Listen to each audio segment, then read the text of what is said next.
and welcome to episode number 1. Thank you for tuning in to another episode of By the Fire, where I can take you through mythical tales and creatures. And today I'll be talking about sea mothers. So I don't really have a reason why I chose sea mothers as a topic, but also interesting because when I was looking through the lyrics of Black Parade by Beyonce, she has a line called Baby Sister Reppin' Yamaha, and I'm like, oh, I know who that is. I'm going to be talking about her today. Before I start this episode, I just want to say a massive thank you to everyone who's listened to the introduction episode, anyone who shared, who gave me feedback, and, who's followed and interacted with me online, whether that's by liking the images or sharing anything I post.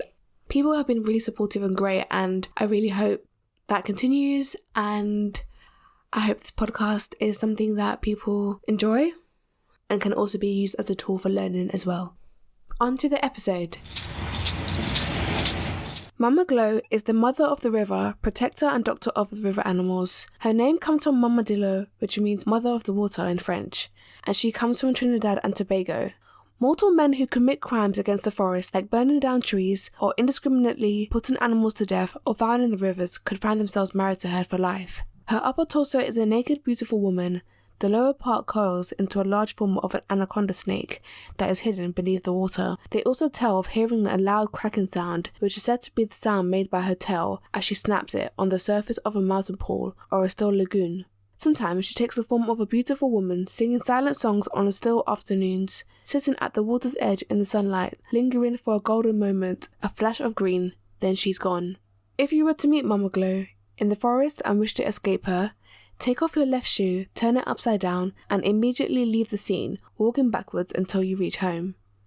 River Mumma is a mermaid from Jamaica. Legend has it that the fish in her fresh waters are her children and should not be caught, as suffering will be a consequence for such action, and to catch her will cause the river to dry up. She usually appears at midday, and she dwells at the fountainhead of large canals and waterways.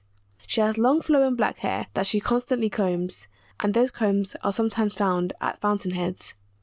She acts as protector of the water and the animals that live in it. When it comes to crossing the river she inhabits, she allows those with good intentions to cross her waters. The others either turn back or drown. In the days of slavery, sacrifices would be made to the River Mumma in times of drought, or when someone wanted to cross the river she was guarding. The Jamaican National Pantomime had a popular run of its annual show titled River Mumma and the Golden Table, which came out in 1986 to 1987. Yamaha is a Yoruba water goddess and Orisha, which is a spirit sent by Olodumare, a gender-neutral deity supreme god. She is also associated with woman, motherhood, family and the arts, and comes from Nigeria. According to myth, when her waters broke, it caused a great flood, creating rivers and streams, and the first mortal humans were created from her womb. She is the patron spirit of oceans and/or rivers, particularly the Ogun River in Nigeria, and she's a mermaid. She's motherly and strongly protective and cares deeply for all her children, comforting them and cleansing them of sorrow. She is said to be able to cure infertility in women. She doesn't easily lose her temper, but when angered she can be quite destructive and violent. From the House of Yamaha is a poem by Audre Lorde, and Lorde writes about Yamaha as an eternal mother whose womb like water makes life possible. Here's an extract from her poem.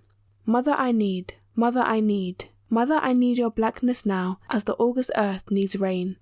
Mami Wata is a pidgin English derivation of Mother Water, reflecting the goddess's title, Mother of Water or Grandmother of Water. She also represents irresistible female sexuality. The worship of her as a deity appears to have arisen in the early 1900s in southern Nigeria. An agreement with Mami Wata normally involves the sacrifice of a life, for example family. Other countries that acknowledge her include Benin, Togo and Ghana, as well as Haiti and the Dominican Republic. Mami Wata is often portrayed as a mermaid, a snake charmer, or a combination of both, half human, half reptile. She brings good fortune through the provision of money, and also aids in concerns relating to infertility, infant mortality and impotence. To please her, people make offerings of sweet drinks and food, perfume, powder, and other luxury goods used by women. Apparently, in Ghana, fishermen refuse to work on Tuesdays, as that is the day for Mami Wata, and anyone who goes out to sea does so at their own risk. I mean, I'm not Ghanaian, but I don't know how true that is, like nowadays, maybe in the past. So if anyone who's Ghanaian wants to dispute that, they definitely can, because I'm not sure how realistic that is today.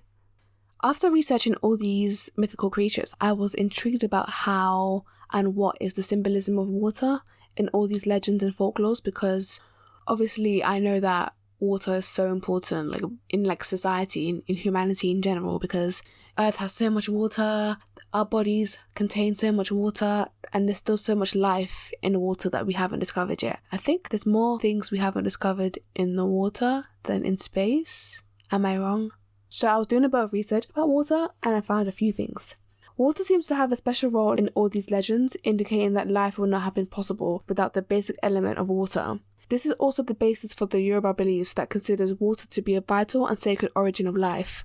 This is highlighted by an example of the baths, which are common treatments, especially for women suffering from infertility. In an article called Water and Healing, Experiences from the Traditional Healers in Ile-Ife, Nigeria, it's noted that the Yoruba believe water to be a symbol of force and strength, and they regard it as more powerful than fire, another important element in the origin of life. Comparing the forces of water and fire, water will overtake fire in all cases. Therefore, water is regarded as a symbol and a tool able to influence all misfortunes and matters, dealing with well-being and health. Oshun is the daughter of Yamaha and goddess of rivers and streams. When she's irritated and enraged, she may fill a woman's stomach with water, so that the woman may look pregnant when she's not. She can also cause difficulties in childbirth. Furthermore, many diseases that are known to be caused by bad water are regarded to be caused by Oshun as punishment for irritating the goddess. As Oshun is believed to have power over the god of fire, who is Ogun, the strong relationship between life and water is emphasized. As quite a few of the creatures I've mentioned seem to have a motherly and protective role over their fish and see their fish as children, I thought, let me do some research about the importance or significance of fish. I found 2 really cool articles that I will also source in my blog. So I found that studies have shown that science of natural healing using fish derivatives with fusion herbs and other natural ingredients had been an age-long practice among the people of Nigeria, particularly in the southwest. The use of fin fishes in healing practices by Yoruba people in southwest Nigeria is presented to broaden the current perspective of healing practices. In a study, it was shown that the number of recipes containing identified fish species and other finfish inputs was 209. Out of that number, 165 of those contained catfish. And the use for catfish, which was also presented in the study, was for many things, including tuberculosis, as a laxative, and for gonorrhea. In particular, silver catfish was thought to increase sperm potency and increase pregnancy probability, and the lecher catfish was used as an aphrodisiac. The fat extracted from large fishes such as stingray can be used to massage swollen parts of the body, dislocated or broken bones. It also serves as a great body immunity and prevention of arthritis. Undoubtedly, the use of fish in traditional medicine has a lot of positive effects on healthcare delivery systems in society. It was noted in the article that the fact that a large proportion of the population in the society prior to the introduction of Western medicine survived the menace of various diseases, organised a vibrant society, and participated actively in diverse economic, social and political ventures, including warfare, is a strong indication that the area was inhabited by healthy and physically fit individuals. On the other hand, there's very little scientific grounding on these practices, and some of the combinations of the active ingredients can actually cause other illnesses. So a final bit of research I was doing whilst, coming up with this episode was looking at what is the relationship between African folklore, or any folklore really, in the Black diaspora, and climate change. And I was able to find 2 articles which discussed the relationship between the 2 variables. So I was able to find that because African religions, and this is sort of broad with the term African, but I think the whole point of the articles was sort of trying to unify the whole notion of religion in Africa before the missionary Christians came over. So the fact that African religions sees the physical and spiritual worlds as integrated, this initiates a profound respect and reverence without exploitation for nature and the commitment to conserve and enrich nature. This means that nature and the environment are part and parcel of life. Therefore, to destroy nature and the environment is to destroy oneself. Living in harmony with the natural world translates to living in harmony with the spiritual world, as they are interconnected and codependent. In another article, I found that a survey of smallholder farmers in 3 rural communities in Oshun State, Nigeria, found 81% of the community believed climate change was a punishment from the gods. The belief in a spiritual cause of climate change resulted in fatalism. Fatalism is the belief that all events are predetermined and therefore inevitable and can't be changed.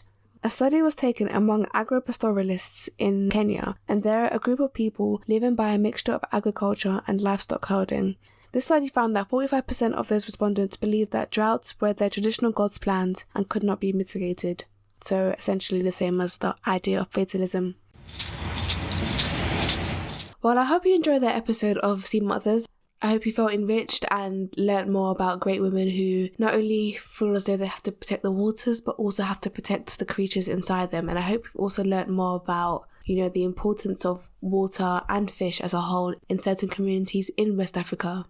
Be sure to rate and review on Apple Podcasts and follow on Spotify. Use the hashtag #ByTheFirePod so we can continue the conversation online, and I look forward to you joining me for the next episode of By the Fire. If you have a creature or folklore you'd like to hear or would like to be a guest on the show, feel free to email bythefire at bythefire.mail@gmail.com. Thank you for listening, and I hope to catch you in the next episode. Bye!